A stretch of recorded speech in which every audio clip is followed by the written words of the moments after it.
Hola, buenas tardes, soy Ana Lin y hoy les vengo a presentar mi proyecto que tiene como título Análisis de relaciones alométricas. Los seres vivos tienen distintos patrones de crecimiento. Algunos crecen de manera isométrica mientras que otros tienen crecimiento alométrico. Bien, los seres vivos que tienen crecimiento isométrico crecen de manera proporcional, es decir, que sus diferentes órganos y partes aumentan con el mismo ritmo, de manera que se mantiene esa similitud geométrica. Si observamos esta imagen, veremos que esta salamandra, desde la eclosión hasta la madurez, ha aumentado de tamaño, pero sin embargo esas proporciones corporales se mantienen. Podemos encontrar este tipo de crecimiento en organismos como gasterópodos como el caracol, en el crecimiento de las conchas en espiral como los nautilos o en el crecimiento de algunos frutos y flores como los crisantemos. Sin embargo, no todos los organismos crecen de manera isométrica, sino que sus diferentes partes pueden crecer a distintas velocidades que otras. Entonces, en este caso, no se mantiene la similitud geométrica y hablamos de crecimiento alométrico, que es lo que vamos a hablar más a fondo. La alometría humana es un buen ejemplo para explicar ese tipo de fenómeno, ya que si observamos las proporciones corporales de un adulto, veremos que difieren mucho a las proporciones corporales de un niño. Si observamos, a medida que va creciendo, la cabeza va creciendo de manera más lentamente proporcional que los brazos o las piernas. Pero si, por ejemplo, por un instante suponemos que el crecimiento del ser humano fuera isométrico, entonces eso significaría que la cabeza crecería a la misma velocidad que otras partes del cuerpo. Entonces resultaríamos unos individuos adultos cabezones. Dos investigadores, McMahon y Bonner, definieron la alometría como el cambio en las proporciones de un objeto de un ser vivo al cambiar de tamaño. Huxley desarrolló una ecuación denominada la ecuación alométrica de Huxley, en la que nos permite, gracias a ella, describir el crecimiento de una región respecto a otra o respecto al organismo en su conjunto.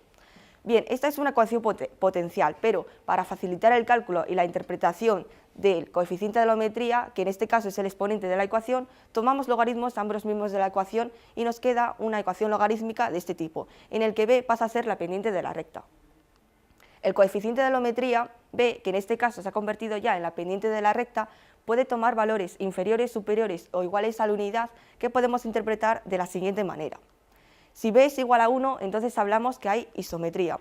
Si b es menor que 1, entonces hay alometría negativa. Es decir, que en este caso la y, que es la variable dependiente, crece más despacio que la variable independiente, que sería la x. Un ejemplo puede ser como el que vimos antes, de que la cabeza crece más despacio en relación con el torso.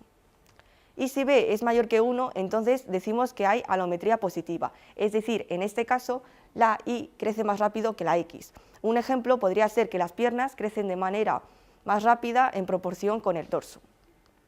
En este presente proyecto de investigación se pretende explorar las relaciones alométricas y para ello hemos utilizado dos series de datos biológicos, que han sido las dimensiones y el peso de la valva en un molusco muy conocido que es el mejillón Mytilus edulis, y también las dimensiones y la estatura total, la estatura total y las dimensiones en los pies de los seres humanos. Y hemos utilizado también una serie de datos artificial que han sido la longitud y el diámetro de la cabeza de unos clavos de carpintería. Bien, para comenzar vamos a empezar analizando nuestra primera serie de datos biológicos, que son las dimensiones en el mejillón Mytilus edulis. El material que se empleó fueron la valva derecha de 92 mejillones, para ello se trató de escoger un rango variado de tamaños y en el mejillón el tamaño está proporcionalmente relacionado con la edad. Se utilizó también un calibre digital y una balanza electrónica. Las valvas se adquirieron en un comercio local y se lavaron y se secaron al aire durante 30 días. Y en nuestro caso hicimos una selección de la valva derecha. Para cada valva se recopilaron datos de la masa, que se pesó en una balanza electrónica, de la longitud máxima, de la anchura máxima, que se midieron con un calibre, y finalmente enumeramos cada valva con un rotulador permanente para evitar las confusiones. Una vez que anotamos los datos, los trasladamos a Excel y en Excel transformamos estos datos en logaritmos neperianos o naturales para poder hacer regresiones con las distintas variables. En este caso vemos que la pendiente de la recta es muy próxima a 1, por lo que nos induce a pensar que a lo mejor hay isometría. Entonces, para comprobar si hay isometría o no, hacemos un test de hipótesis de similitud geométrica que consiste en hacer una test t-de-student con n grados de libertad a la que le restamos a la pendiente que nos ha dado el valor de 1, porque se trata de una medida lineal. Luego le dividimos el error típico y nos da un resultado. Entonces P es esa probabilidad a que nos dé ese resultado, que en este caso obtenemos una P mayor que 0,05 grados, entonces no rechazamos la hipótesis nula de isometría, así que significa que hay crecimiento isométrico para esta relación, es decir, que la longitud crece en la misma proporción que la anchura. Para la siguiente relación, longitud y peso, para comprobar si había isometría o no, hicimos lo mismo, el test de hipótesis de similitud geométrica, solo que en este caso la pendiente la restamos de 3. ¿Por qué? Pues porque estamos relacionando una medida lineal, como es la longitud, con otra medida de masa. Entonces la pendiente, si hubiese isometría, sería igual a 3. Y nos da un valor de P mayor que 0,05, por lo que también afirmamos que hay isometría. Es decir, que la longitud va aumentando en la misma proporción que lo hacen el peso de las valvas. En anchura y peso pasa lo mismo que en el apartado anterior de longitud y peso. Y nos da un valor de P mayor que 0,05. Al igual que con la longitud, a una mayor anchura le correspondería proporcionalmente un mayor peso. Las conclusiones que obtuvimos es que había similitud geométrica para las variables que hemos analizado, que han sido longitud, anchura y masa. Puede que posiblemente las causas de esta isometría sean el hábitat marino, ya que crecen en menor gravedad, o las condiciones de cultivo, ya que crecen en aguas relativamente tranquilas, que son las rías gallegas, y también no tienen competencia por el espacio, ya que crecen en las bateas, como podemos ver aquí. Sin embargo, para concluir esta isometría, deberíamos haber hecho más análisis en poblaciones salvajes. A continuación, continuaremos con nuestra segunda serie de datos biológicos, que han sido dimensiones en personas. Se han empleado voluntarios, en nuestro caso, con un amplio rango de edades, que han sido 33 mujeres y 25 varones, y con edades comprendidas entre 5 y 59 años. También para ello se utilizó una cinta métrica, una regla de plástico y papel milimetrado. Para cada persona se recuperaron datos de la altura, de la anchura del pie, de la longitud del pie, y también anotamos la edad y el sexo. En esta gráfica podemos ver que la pendiente es muy inferior a 1, por lo que podemos sospechar de que hay alometría. Entonces, para comprobarlo, se hizo una test t-de-student y nos dio efectivamente un valor de P menor que 0,05. Entonces, eso significa que rechazamos la hipótesis nula de isometría y afirmamos que hay alometría negativa.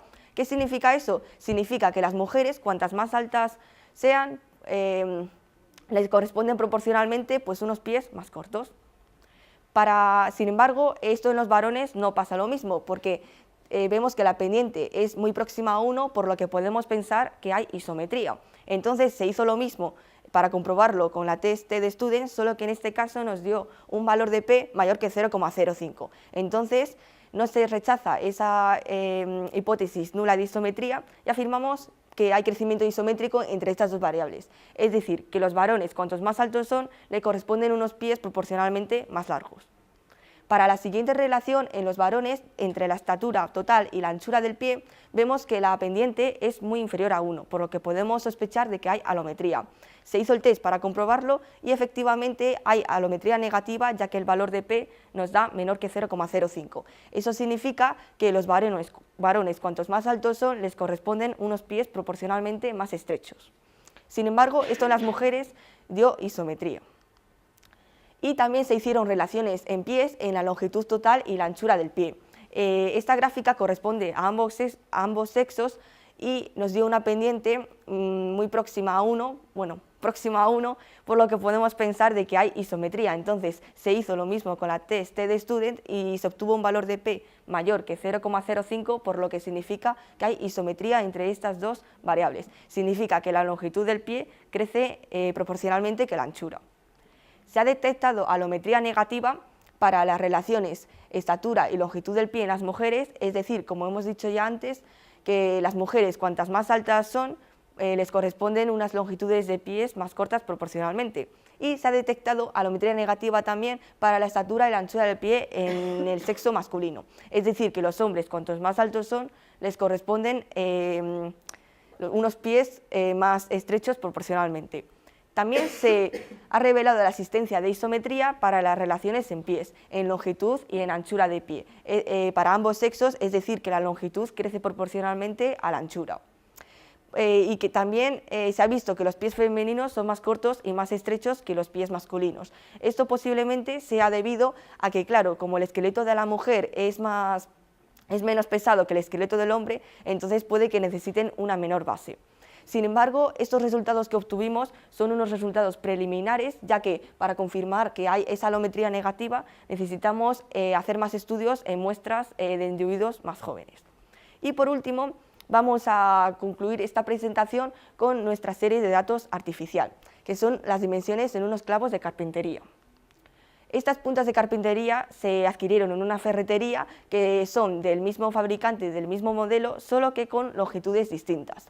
Y también se utilizó para ello un calibre digital para poder medirlo, que ha sido el mismo que utilizamos en el de los mejillones. Para cada clavo se recopilaron datos de la longitud total y también del diámetro de la cabeza de la punta. Podemos ver que están agrupados en 3 secciones porque recordamos que esto representa cada longitud, que eran de 30, de 40 y de 60 milímetros. Al principio podemos pensar que estos clavos, claro, como son de fabricación industrial y han pasado un control de calidad, pues pueden que sean todos del mismo tamaño, pero sin embargo podemos ver cómo hay dispersión de los datos. Entonces, estos datos los pasamos a Excel y vemos que la gráfica nos da una pendiente muy inferior a 1, por lo que significa que puede que haya alometría negativa. Entonces, para ello hicimos el test TD-Student y nos dio un valor de P muy negativo, y eso significa que hay existencia de alometría negativa.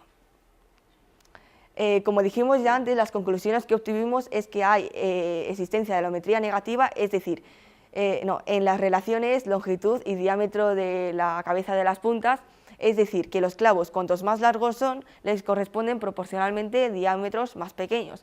Sin embargo, esta disminución de la superficie no afecta a su utilización efectiva, ya que puede penetrar muy bien en la madera sin romperse, y solo quedaría por ver si el valor del diámetro está bien optimizado y si se podría recortar más material, porque de esta forma la empresa que los fabrica podría ahorrar más material.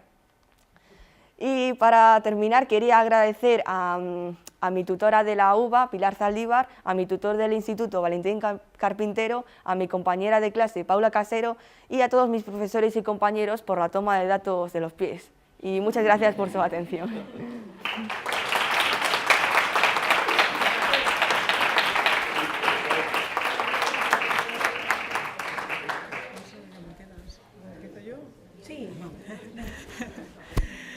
Pues muchas gracias por la presentación, Yanan, ha estado magnífica y como ya sospechaba, porque ha sido un auténtico placer trabajar contigo y bueno, has abordado un análisis exploratorio de relaciones alométricas, algo que en principio es un poco difícil de captar.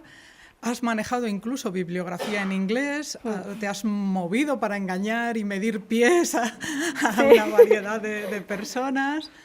Y bueno, no tengo más que felicitarte por toda tu actitud y yo creo que vas a tener un futuro muy prometedor. Simplemente una pequeña pregunta. En el caso de los mejillones, que no se detecta isometría, pero comentábamos qué otras cosas o qué te hubiera gustado analizar, por ejemplo, en el caso del mejillón. Lo hemos hablado también para el caso de los pies humanos, los pies, etcétera. ¿Qué te hubiera gustado? Pues en el caso de los mejillones creo que me hubiese gustado más analizar con más detalle a los mejillones, porque falta por ver la relación que hay entre la valva del mejillón y la carne que hay dentro del molusco, porque yo creo que estaría bien también saber si hay crecimiento isométrico entre esas variables, es decir, que si a mayor tamaño del exterior de la valva le corresponden pues un mayor tamaño, un peso de la carne del molusco, y entonces pues esto estaría bien para saberlo, porque así sabíamos si nos interesaría de verdad comprar mejillones más grandes o si estaríamos pagando proporcionalmente el mismo dinero por un mejillón de tamaño más grande a la carne que consumimos dentro. Y yo creo que esto pues no solo nos beneficiaría a los consumidores, sino también a los productores de mejillones, porque así podrían conocer el momento óptimo de cosecha. Y ya para finalizar otra pregunta, me gustaría, por mi parte finalizo las preguntas, ¿qué interés puede tener el medir pies a las personas? Pues, por ejemplo, en el caso de las dimensiones de los pies y sus distintas variables, pues es interesante en el tema, por ejemplo, de la antropología forense, ya que cuando se encuentran restos de cadáveres, pues gracias a estas mediciones pueden asignarles la edad o un sexo a los restos de cadáveres, y también creo que en arqueología por las mismas razones. También cabe destacar importancia en los temas de intereses económicos, como por ejemplo la industria del calzado, porque así podríamos ajustar las distintas tallas a los diferentes grupos, como pueden ser niños y niñas, o de niños y niñas a adolescentes y luego a hombres y mujeres. Y también es importante, yo creo, para la industria de las confecciones de la ropa, porque así podríamos relacionar, por ejemplo, las longitudes de las mangas o las longitudes de los pantalones con las diferentes tallas.